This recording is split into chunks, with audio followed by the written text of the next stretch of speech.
Bonjour à tous, je suis ravie de vous retrouver aujourd'hui pour une nouvelle vidéo. Aujourd'hui c'est tutoriel maquillage avec la palette Naked It d'Urban Decay que j'aime d'amour. C'est vraiment un énorme coup de cœur. Je voulais vous faire un petit tuto 100% mat, un espèce de smoky, un halo de couleur mat parce qu'il y a pas mal de teintes mat dans cette palette, donc c'est dommage de pas les exploiter et franchement c'est un make-up que je fais très souvent. Donc je vous montre tout ça pas à pas, en voix on discute un peu. Je teste aussi des nouveaux produits, notamment Neve Cosmetics et Revlon pour le teint que j'avais jamais essayé, donc voilà, c'était un petit peu l'occasion. J'espère que mes explications seront claires et que vous prendrez plaisir à regarder cette vidéo et ce tutoriel. Sur ce, je vous laisse regarder. Alors on va commencer avec tout ce qui est base, parce que j'ai plusieurs choses à appliquer, donc go. La première chose, c'est une base de chez Revlon pour le teint, c'est la Photo Ready Perfecting Primer. En fait c'est des produits que j'ai reçus aujourd'hui, les produits pour le teint Revlon, donc je vais les utiliser dans le tuto. Donc c'est une base comme ça, à mon avis c'est transparent, donc je vais l'appliquer sur tout le visage et c'est une base qui floute les pores, je le vois d'ici. Ensuite de Neve Cosmetics, j'ai deux produits du coup que je vais utiliser en base. Donc on a une base pour les yeux qui apparemment intensifie vachement les fards et permet aussi, de ce que j'ai vu, de transformer les fards poudre en genre eyeliner parce que c'est une espèce de gel. Mais du coup c'est une base qui est vraiment gel, donc c'est pas du tout ce que j'ai l'habitude d'utiliser, c'est assez curieux, mais je pense qu'il y a moyen que ça accroche bien les fards en fait. Par contre il faut laisser un peu le temps de sécher, donc je vais du coup appliquer cette base pour les lèvres de baume aussi de Neve Cosmetics qui permet également apparemment, si on mélange avec les rouges à lèvres, de les transformer en gloss. Donc ça c'est des produits un peu hybrides, donc pareil je le prélève comme ça et je vais l'appliquer. Ça a l'air vachement hydratant mais c'est pas collant.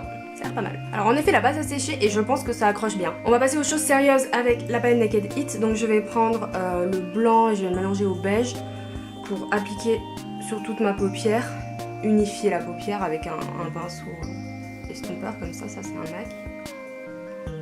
Donc ça fait une petite base poudre. Surtout quand on fait des smoky mat, il est bien important de bien préparer ses yeux avec une base, mettre une base poudre transparente, enfin couleur de peau comme ça. Ça permettra vraiment de faciliter l'estompage parce que les fards mat c'est pas le plus facile. Alors ensuite on va commencer tranquille. Je vais prendre ce fard qui est un fard marron moyen on va dire. Je vais le prendre avec un pinceau comme ça. Donc un pinceau assez fluffy et je vais le placer dans le creux de façon très large comme ceci. C'est pour ça que je prends un pinceau qui n'est pas nécessairement très précis parce que là ce que je veux c'est créer une première ombre qui va nous servir à dégrader le smoky. C'est pour ça aussi que je prends un marron moyen, pas quelque chose encore de trop orangé ou quoi. Donc je l'applique dans tout le creux de façon assez diffuse. On va estomper avec un pinceau estompeur propre. Celui-là c'est un ELF de la gamme à 1 €, il est hyper bien. Donc même si ce que j'ai fait c'est déjà diffus, on estompe quand même un petit peu les bords. De toute façon entre chaque étape, il faut fondre, estomper, ça évite la galère à la fin. Ensuite avec un pinceau plat, on va prendre la couleur que je vais mettre sur toute la paupière mobile. C'est celle-ci, donc c'est un chocolat qui est assez chaud quand même, un marron dans les tons assez chauds. Et là on va l'appliquer sur vraiment toute la paupière mobile. Parce que ça sera la couleur principale. Une fois que c'est fait, on va faire encore deux étapes. Je vais prendre ce fard, qui est vraiment un fard mat, vraiment rouge, hein, qui a vraiment des sous-tons très rouges, plus que celui-là. Donc je vais prendre avec un pinceau comme ça, qui était avec la palette, qui est hyper bien. Et lui, je vais le rajouter dans le creux en fait.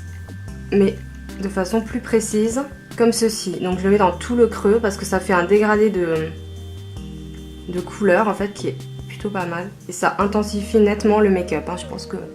on voit déjà un petit peu la différence. On vient estomper. Bon, si la forme n'est pas parfaite, c'est pas grave parce que, enfin, moi je fais mon teint après, ça me permet du coup de corriger. On va reprendre le marron de tout à l'heure avec toujours un pinceau estompeur. Et je vais juste le replacer au-dessus du creux comme ça. Pour vraiment bien dégrader et que ça parte en effet fumé. On a déjà mis un peu de ce côté. Et que ce soit pas trop net en fait. On termine avec cette couleur prune. Je vais prendre avec l'autre embout du pinceau qui est un peu plus plat je pense. Donc là c'est vraiment du violet par contre. Et je vais juste le mettre un tout petit peu en coin externe pour intensifier. En fait je vais le mélanger un peu avec le violet plus foncé. Parce que sinon je pense que ça se verra pas trop.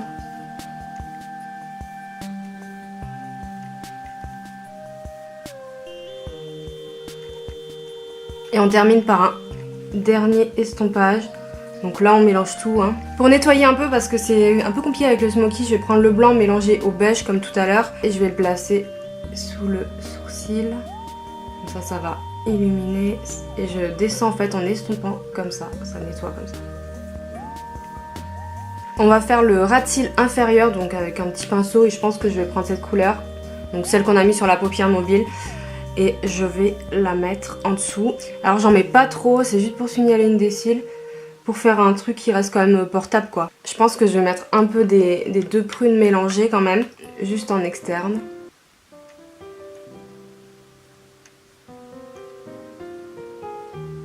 Pour la touche lumière, je vais prendre cette couleur, qui a un espèce de corail irisé, c'est la couleur la plus claire et lumineuse de la palette. C'est vrai qu'il manque peut-être un petit beige, vraiment beige irisé. Parce que lui il est quand même un peu rose. Comme il est hyper rose, ça peut donner l'air un peu malade dans le coin interne, donc je vais prendre de l'highlighter, le Opal de BK là que je vais utiliser pour le teint. Ça apporte quand même une touche lumière un peu plus beige et un peu moins rouge. Il faut faire attention avec ces couleurs parce que le problème c'est qu'on tombe vite dans l'air malade quoi. Ensuite petit trait d'eyeliner sur la paupière supérieure que je vais faire hors caméra, désolée. Donc voilà, j'ai mis le Tattoo Liner de Kat Von D. Petit conseil si vous faites des maquillages chauds comme ça, il est quand même très important de faire un trait au ras de cils supérieur. Alors il peut être noir, ça peut être du liner, ça peut être de la poudre ou du crayon marron juste parce que sinon il n'y a rien qui sépare tous ces tons chauds avec vos yeux et c'est là que ça donne l'air malade. Si vous mettez que du mascara avec des maquillages rouges comme ça et tout, ça donne vraiment l'air malade. C'est un peu dommage, donc un petit, même si c'est un trait, là je fais un trait assez épais quand même, ça peut être un trait fin ou même juste du crayon marron, ça fait vraiment une espèce de séparation, du coup ça évite que ce soit trop près du blanc de l'œil, de la muqueuse, etc. D'ailleurs à ce sujet c'est aussi bien de mettre un peu de crayon beige dans la muqueuse, donc moi j'en mets juste en bas, ici, et ça crée une petite séparation pour éviter justement d'avoir l'air malade. Côté mascara, je vais utiliser la base Dior Show Maximizer 3D de chez Dior, donc elle est blanche, pour commencer un petit peu à travailler mes cils, je l'adore. Alors l'avantage de la base blanche, c'est que vous pouvez commencer à bien travailler vos cils, etc. et que vous n'allez pas tacher votre paupière. Des fois ça arrive avec le mascara noir quand on veut vraiment comme ça courber les cils, on tache tout et on est dégoûté. Et bien avec ça, pas de souci. Ensuite je vais mettre le Smokey Eyes Mascara de chez Bobbi Brown que j'aime bien. En fait je suis en train de terminer certains mascaras. Donc voilà ce qu'on a pour les yeux, comme vous pouvez le voir. C'est intense mais ça reste mat, donc bon, c'est assez portable. Ah ouais, vous verrez mieux avec le teint. Donc nous allons passer au fond de teint. Du coup j'ai le Revlon Color Stay Makeup. Je vais les tester pour la première fois avec vous. J'ai la teinte 220 Natural Beige. J'ai choisi sur internet, donc j'espère que ça va aller. Un peu clair, faut voir. Pas la teinte la plus claire en plus. Bon, je vais l'appliquer au Beauty Blender parce que comme c'est la première fois que je l'applique, je préfère le faire avec un mode d'application que je connais. Moi j'en ai mis une tonne. Faut falloir bien l'étaler. Je connais pas du tout les produits Revlon, enfin j'en ai entendu parler. Par contre il est clair, je pense que vous le voyez. Donc va falloir que je réchauffe tout ça au bronzer. C'est pas mal. Du coup je redessine les bords du maquillage, c'est le moment. Voilà, ça c'est un peu plus... On va tout flouter après. Un peu plus joli. Il a l'air d'être mat son teint. Bon la couleur c'est correct quand même. Moyenne à forte si là on en rajoute un petit peu sur certaines zones. Donc j'ai aussi l'anti-cerne Color Stay, en fait j'ai reçu toute la gamme.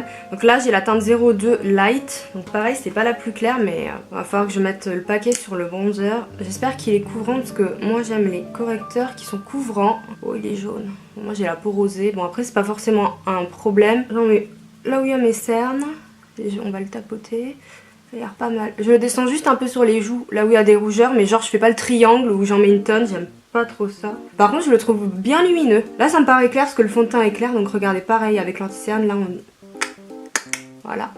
Moi j'ai toujours tendance à... Alors si j'en mets partout quand je fais mes yeux, c'est pas grave en fait. Au moins je me prends pas la tête.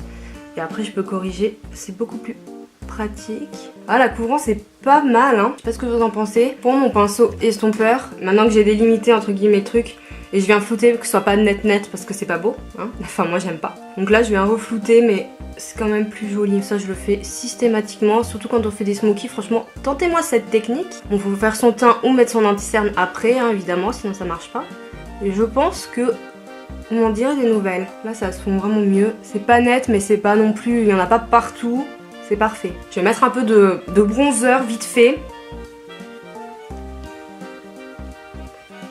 Ça va un peu mieux avec le bronzer, mais du coup je vais aussi poudrer avec la poudre Color Stay que j'ai en teinte Light Medium.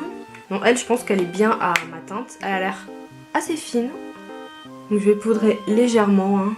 Voilà, avec un pinceau plus précis, je poudre le contour des yeux pour bien fixer l'anti-cerne et en plus ça va lisser.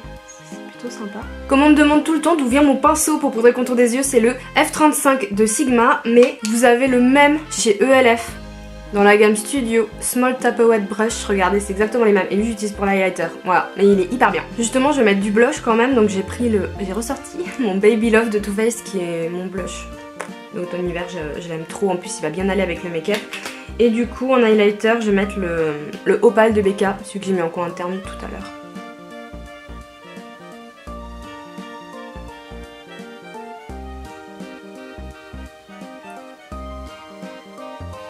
Voilà ce qu'on a pour le teint, je pense qu'on est pas mal. Du coup c'est une fois appliqué bronzer et tout, ça va, le fond de teint ça match, y a pas de souci. Pour mes sourcils, je vais appliquer le Brow Artist Sculpt de L'Oréal, je crois que je vous l'ai déjà présenté sûrement dans un tuto. C'est un produit où il y a un goupillon et un embout pour travailler les sourcils. Comme j'ai les yeux assez chargés avec maquillage chaud tout ça, faut bien travailler ses sourcils, même pour moi qui les travaille pas beaucoup parce qu'ils sont quand même fournis. Faut vraiment quand même le faire un minimum parce que sinon ça fait un décalage qui est pas harmonieux en fait sur le visage. Voilà, on va terminer avec ce spray fixateur toujours de Neve Cosmetics, donc c'est un fixateur de maquillage. J'utilisais pas trop ces produits avant, mais maintenant si, et franchement ça fait une différence surtout sur le fond de teint, laissez-moi vous dire. Voilà, j'en mets pas beaucoup, hein, c'est pas la peine. En rouge à lèvres, je me suis dit que j'allais mettre un petit métallique, donc c'est les nouveaux de Revlon, les métalliques, et ça c'est la teinte Shine, c'est un bordeaux, donc je me suis dit que ça pouvait être pas mal. Quand on a du mat sur les yeux, du coup je trouve que ça contraste assez bien avec le côté métallique et que ça allait changer un petit peu. Donc voilà ce que ça donne, c'est plutôt sympa. Celui-là j'aime bien aussi le mettre avec un rouge à lèvres en dessous quand je veux quelque chose de vraiment intense. Là je l'ai mis un peu léger pour pas que ça fasse too much. Donc voilà le look final, j'espère que ça vous plaît. Je vais vous montrer un peu les yeux terminés. Voilà, c'est très sympa, moi j'aime beaucoup ce make-up, surtout pour l'automne. J'espère que ce petit tutoriel vous a plu et que peut-être si vous avez la palette ou pas, si vous avez d'autres palettes similaires, vous le reproduirez. N'hésitez pas à me dire ça en commentaire. N'hésitez pas à liker la vidéo si elle vous a plu, j'espère que vous avez passé un bon moment avec moi. Je vous fais de gros bisous et je vous dis à bientôt. Ciao. We gotta keep moving, it's so hard to carry on. But I'm the disputed champion.